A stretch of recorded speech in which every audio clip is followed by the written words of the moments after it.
Hello everyone, মই প্ৰসিদ্ধ সকলোকে স্বাগতম জনাইছো ডিব্ৰুগড় ইউনিভাৰ্চিটিৰ পৰা। তো আজি মোৰ লগত আছে মেথছ ডিপাৰ্টমেণ্টৰ অংকুমান খনিকৰ। তো অংকুমান ডিব্ৰুগড় ইউনিভাৰ্চিটিৰ ছেকেণ্ড ছেমিষ্টাৰ মেথছ ডিপাৰ্টমেণ্টৰ এজন ষ্টুডেণ্ট। তো এতিয়া ফাৰ্ষ্ট তুমি কোৱাচোন, তোমাকতো অলমষ্ট 1 year হ'ব এতিয়া। 1 year কমপ্লিট হ'ব। ইয়েছ, এক্সপিৰিয়েঞ্চ কেনেকুৱা? ডিব্ৰুগড় ইউনিভাৰ্চিটি প্লাছ তোমাৰ হোষ্টেল প্লাছ তোমাৰ ডিপাৰ্টমেণ্ট। ডিব্ৰুগড় ইউনিভাৰ্চিটি মানে কেম্পাছটো ভাল লাগে বহুত। মানে আৰু লগতে ক'বলৈ গ'লে হোষ্টেলৰ যিটো পৰিৱেশ, ছিনিয়ৰ নাই যদিও মানে এতিয়া মানে লগৰখিনিৰ লগত থাকি মানে এডজাষ্টমেণ্টটো ভাল লাগে। অ'কে। আৰু লগতে ডিপাৰ্টমেণ্টত ক্লাছ কৰি ভাল লাগে। অ'কে। চ' এতিয়া তোমালোকৰ হোষ্টেলটো মানে অনলি ফৰ তোমালোকৰ অনলি ফৰ বেটছটো কৰি মানে দিছে? জুনিয়ৰ্ছ মানে অনলি আমাৰ বেটছ। Okay okay. চ' এতিয়া তোমাৰ যিহেতু তুমি গড়গাঁও কলেজৰ পৰা আহিছা বুলি ক'লা মোক, ডিব্ৰুগড় ইউনিভাৰ্চিটিৰ আণ্ডাৰ এখন কলেজ।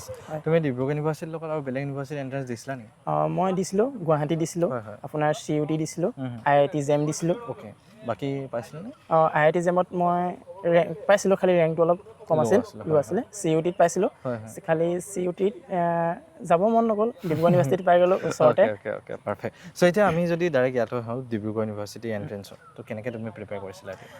ডিব্ৰুগড় ইউনিভাৰ্চিটি এণ্ট্ৰেঞ্চৰ কাৰণে মানে মোৰ অভিজ্ঞতা ফালৰ পৰা ক'বলৈ গ'লে মানে বিশেষকৈ মানে এণ্ট্ৰেঞ্চৰ কাৰণে কোনো কমপ্লিট চিলেবাছ নাথাকে। অ'কে। মানে কমপ্লিট মেথছ এটা বিষয় হৈ পৰে ন। চ' মানে এণ্ট্ৰেঞ্চৰ কাৰণে আমি যিখিনি আণ্ডাৰ গ্ৰেজুৱেট লেভেলৰ ফাৰ্ষ্ট ছেমৰ পৰা হওক বা 6th ছেমলৈ হওক যিখিনি মানে কভাৰ কৰিছোঁ, সেইখিনিৰ ওপৰতে আমাৰ এণ্ট্ৰেঞ্চৰ কাৰণে কুৱেশ্যনখিনি কটা হয়। জাষ্ট কি হয় আপোনাৰ জাষ্ট কনচেপচুৱেল হয়। অ'কে। মানে ধৰক কিবা এটা টপিক আমি ডিগ্ৰীত ডেছক্ৰিপশ্যনত পঢ়িছিলোঁ, বহলকৈ লিখিছিলোঁ, কিন্তু তাত মানে সেই টপিকটোৰ ওপৰতে এটা শ্বৰ্ট কুৱেশ্যন দিয়া হয়। মানে ইভাগে মানে বেছি দীঘল কুৱেশ্যন নাহে, আপোনাৰ যিখিনি কনচেপ্ট আমি পঢ়িছিলোঁ first same to 6th same, সেই কনচেপ্টখিনিৰ ওপৰতে বেছ কৰি মানে কুৱেশ্যনখিনি কটা যায়। অ'কে। মানে PG এক্সামৰ কাৰণে মানে PG লেভেলত এণ্ট্ৰেঞ্চ কটা নহয়, ডিগ্ৰী লেভেলতে কটা হয়। অ'কে, ঠিক আছে। চ' এতিয়া আমাৰ যিহেতু তোমাৰ PYQ ডিব্ৰুগড় ইউনিভাৰ্চিটি পায়, কুৱেশ্যন ৰিপিট হয়নে? সেইটো মানে এটা ইম্পৰ্টেণ্ট বস্তু। মানে PYQ মিনিমাম মানে 5 years যদি আমি কভাৰ কৰি দিওঁ মানে পোৱা চান্সটো থাকি যায় মানে। মানে কুৱেশ্যনখিনি মানে সেইটো লেভেলতে কটা হয়। অ'কে। মানে তাৰ পৰা বেছিক আইডিয়া এটা আহি যায়। টপিকখিনিতো একেটা টপিকে হয়? টপিক একেটাই এইখিনি ৰিপিট হৈ থাকে? মানে ধৰক এতিয়া মানে মেথছত তেনেকুৱা পাৰ্ট থাকিলে এলজেব্ৰা হওক, ৰিয়েল এনালাইচিছ হওক, ডিফাৰেঞ্চিয়েল ইকুৱেশ্যন হওক, ক'বলৈ গ'লেতো বহুত বস্তু সোমাই থাকে। কিন্তু যদি আপুনি লাষ্ট 5 yearsৰ যদি প্ৰিভিয়াছ ইয়েৰ কুৱেশ্যন চাই দিয়ে, আপোনাৰ ধৰক মানে এটা নলেজ আহি যাব যে এইটো কুৱেশ্যন পৰিবল হ'ব পাৰে upcoming 2025 Dibrugarh university post graduate entrance এক্সামত। অ'কে। চ' এই টপিকখিনি মানে এনালাইচিছ যদি ষ্টুডেণ্টজনে কৰে বহুতখিনি হেল্পফুল হয়। আৰু লগতে কুৱেশ্যন পেপাৰটো পোৱাই যায়, মানে আগৰ পৰা পৰম্পৰা চলি আছে, হোষ্টেলবোৰে আপোনাৰ PYQ প্ৰভাইড কৰে। এই বছৰ আমাৰ পদ্মমাৰী গোহাঁইবোৰৰ ছাত্ৰ নিবাসে কুৱেশ্যন পেপাৰ প্ৰভাইড কৰিছে, পাই যাব। আৰু লগতে যদি ডিপাৰ্টমেণ্টৰ কিবা সুধিবলগীয়া থাকে, আমাৰ ডিপাৰ্টমেণ্টৰ হেল্প ডেস্ক খোলা হৈছে। চ' এতিয়া তোমাৰ ইম্পৰ্টেণ্ট টপিকছত যদি আহোঁ, কি তুমি ক'ব বিচাৰা যে এইখিনি টপিকছ মোৰ হিচাপত ইম্পৰ্টেণ্ট, তোমাৰ হিচাপত কোৱাচোন? মানে এতিয়া ইম্পৰ্টেণ্ট টপিক হিচাপে আপোনাৰ ধৰক এলজেব্ৰা, এবষ্ট্ৰেক্ট এলজেব্ৰাত ক'বলৈ গ'লে গ্ৰুপ বুলি এটা টপিক আছে, গ্ৰুপ ৰিং, তাৰ পৰা মানে মেক্সিমাম কুৱেশ্যন গ্ৰুপ আৰু ৰিঙৰ পৰাই আহে। ৰিয়েল এনালাইচিছে ক'বলৈ গ'লে লিমিট, কণ্টিনিউটি তাৰ পৰা অহা যায়। আৰু ডিফাৰেঞ্চিয়েলৰ ক'বলৈ গ'লে ডিফাৰেঞ্চিয়েল যিখিনি একজেক্ট ডিফাৰেঞ্চিয়েল ইকুৱেশ্যন, মানে ডিফাৰেঞ্চিয়েল ইকুৱেশ্যন নৰ্মেল যিখিনি সেইখিনি আহে, বেছি গভীৰলৈ নাযায়, ওপৰৰ যিখিনি বস্তু সেইখিনিৰ পৰা গুচি আহে মানে। Okay okay. আৰু এনেকুৱাও নহয় যে একদম ইজি টপিকটো আহিব, মানে জাষ্ট অলপ এনালাইচিছ কৰিলে গম পাই যাব যে কোনটো ক'ৰ হয়। আৰু বুকছ কিবা তুমি? বুকছ ক'বলৈ গ'লে আপুনি এবষ্ট্ৰেক্ট এলজেব্ৰাৰ কাৰণে গেলিয়ান পঢ়িব পাৰে, তাৰপিছত ৰিয়েল এনালাইচিছৰ কাৰণে ৰবাৰ্ট বাৰ্টলেখন পঢ়িব পাৰে, আৰু ডিফাৰেঞ্চিয়েল ইকুৱেশ্যনে SL ৰ'জ বুলি এখন আছে, এইখনে পঢ়িলে হৈ যায়। অ'কে। আৰু লগত PYQটো ইম্পৰ্টেণ্ট। Okay okay. আৰু তোমাৰ এইখিনিতো হ'লে আৰু বাকী এই আৰিহান্ত বুকছ আহে বা নেটৰ বুকছ আহে, MCQ কৰিবলৈ এইখিনি হেল্পফুল হয়? সেইখিনি হেল্পফুল হয়। মানে আপুনি এনেকুৱা নহয় যে এইখন বুক পঢ়িলোঁ পাছ কৰি গ'লোঁ, আপুনি মানে নলেজ গোটাবৰ কাৰণে মানে এনি বুক পঢ়িব পাৰে। এণ্ট্ৰেঞ্চৰ MCQ কাৰণে যি দিব, আপুনি যিমানে MCQ বুক পঢ়িব সিমানে মানে কনচেপ্টটো আহি যায় যে MCQ মই কেনেকৈ কৰিম। Okay okay. চ' এইখিনি হেল্পফুল হৈ যায় বহুত। অ'কে, তো ঠিক আছে, গম পাইছা তোমালোকে বস্তুখিনি এতিয়া। আৰু লাষ্ট তুমি এতিয়া মেথছত বা বেলেগ ছাবজেক্টত যেনেকৈ নোটছ বনায়, মেথছতো থাকে নেকি কেনেকুৱা প্ৰচেছ? মোৰ আইডিয়া নাই, তোমাক সুধিছোঁ।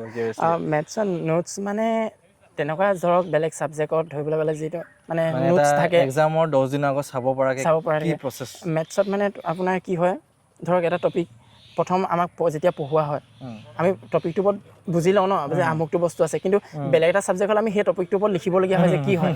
মেথছৰ আপোনাৰ মানে নোট বনালে নহ'ব, মানে সেই ধৰক কিবা এটা টপিক, এতিয়া গ্ৰুপ হওক, গ্ৰুপটো কি হয় আহি এনালাইচিছ কৰিব লাগিব অঁ তাতে লগতে মানে ভিজুৱেলাইজেশ্যনটো থাকিব লাগিব মেথছ এইটো বস্তু হোৱাৰ কাৰণেহে এইটো হৈছে আপুনি কিন্তু মেথছৰ কাৰণে মানে ধৰক আজি আপুনি এই বোলে এক ৰিম কাগজ নোট বনাই দিছে মেথছৰ কাৰণে একো লাভ নাই মানে আপুনি এক্সামত পাছ নহ'বলৈও আছে আপোনাৰ যিমানে নলেজটো থাকিব মানে মেথছত সিমানে মেথছৰ কাৰণে সুবিধা আৰু প্ৰেক্টিচটো প্ৰেক্টিচটো ইম্পৰ্টেণ্ট আজি যদি আপুনি 100খন বুকো পঢ়ি দিয়ে মেথছৰ কাইলৈ আপুনি এটা কুৱেশ্যন কৰিব নোৱাৰে অ'কে চ' বহুত ইম্পৰ্টেণ্ট কথা কৈছে এইটো হয় তো এতিয়া নেক্সট আমি যদি চাওঁ এক্সামত কেনেকৈ এটেম্প কৰিব ষ্টুডেণ্টজনে মেথছৰ কুৱেশ্যন মানে এইটো হয় দেই আমাৰো হৈছিলে যেতিয়া পেপাৰখন পাই যাওঁ মানে আৰু এটা উৎসাহ থাকে ন ইউনিভাৰ্চিটিত পঢ়িবলৈ যাম কেনেকৈ আমি সহ কুৱেশ্যন কৰি ইউনিভাৰ্চিটিত পাব যাওঁ সেইটো চবৰে থাকে সেইটো ক্ষেত্ৰত কি হয় সেইটো ক্ষেত্ৰত যেতিয়া গোটেইখিনি এটেম্প কৰিব যায় নিগেটিভ লাগি মানে আমি কাট অফ নাপাওঁ সেইটো ক্ষেত্ৰত মানে ষ্টুডেণ্টটো পেনিক হ'ব নালাগে জাষ্ট এনেকৈ এক্সাম দিব লাগে যে ইউনিভাৰ্চিটিত পঢ়িবলৈ যাম সেইটো ঠিক আছে মানে জাষ্ট পঢ়া কুৱেশ্যনকেইটা চাব লাগে আৰু